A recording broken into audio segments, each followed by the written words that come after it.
皆さんこんにちは。生き物とものづくり系チャンネルの佐々木家の休日へようこそ。今回は餌用芋虫の飼育で画期的なメンテナンス方法を思いついたので試してみます。こちらはトカゲの餌用に飼育している芋虫、通称ミルワームです。くねくね動いた内臓もクリーミーなためかトカゲたちが大好きな芋虫なのですが、いつしか餌として消費される量より増える量の方が大きくなり、今では4ケース分まで増えています。あと数年もすれば部屋を埋め尽くしそうな勢いですね。しかし、芋虫は成長する際に何度も脱皮して大きくなる性質があるので、いつしか飼育ケースの表層に大量の脱皮の殻が溜まるようになってしまいました。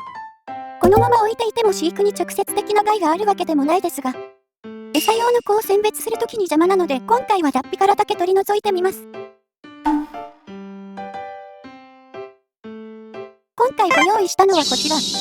ニトリ社のハンディクリーナー、税込み1790円です。もともとは自動車内の足元に溜まった砂を掃除する用として数年前に購入したものですが、最近マキタのコードレス掃除機を購入したせいですっかり使わなくなっていました。では先端のホースを取り外して、スイッチオン。うわ、うるさい。静音設計、何それ美味しいのと言わんばかりの野生味あふれる吸引音。お値段なりの潔さが際立っていて素晴らしいですね。要は吸えばいいんですよ、吸えば。まずは芋虫たちを吸わないようにソフトタッチで吸い取っていきます。2、3センチメートル離していますが、これでも表層の浮いてる分は吸ってくれているようです。しばらく吸っていると少しこもったような音になってきました。見た目あんまり吸えていない感じでしたが、タンクにはパンパンに入っていそうです。タンクを開封して生態を間違って吸っていないか確かめてみます。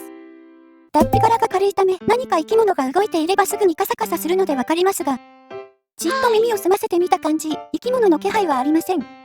き物を吸っていないようなので、次はもうちょっと攻めたアングルで吸ってみます。一瞬でタンクが満タンになりました。掃除機の吸引力が程よいのか、ちょうど脱皮殻と成虫の羽のかけらだけ取れるみたいです。まさに芋虫飼育者専用の掃除機と言っても過言ではないでしょう。さすがに鳥さんですね。吸い取った後はこんな感じ。あんなに一面に積み重なっていた脱皮殻がなくなり、すっきりしました。成虫の死骸までは吸ってくれませんでしたが、脱皮殻が取れるだけでも十分有用ですね。どんどん行ってみましょう。ここで、吸引すると芋虫の糞とかも巻き込んでしまうのでは、と思うかもしれませんが、そもそも芋虫の糞は非常に小さい粒なためか、ケースの底の方に溜まる傾向があり、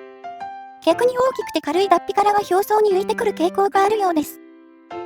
なので質問に対しては、多少糞を吸うけど思ったより吸っていない、という回答になります。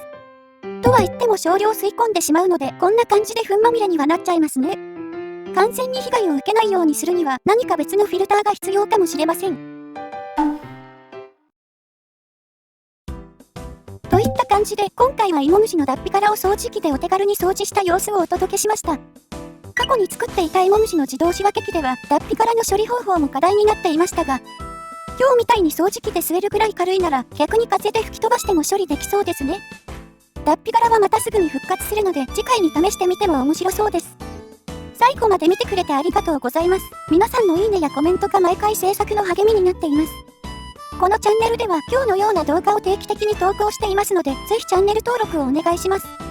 それではまた次の動画でお会いしましょう。バイバイ。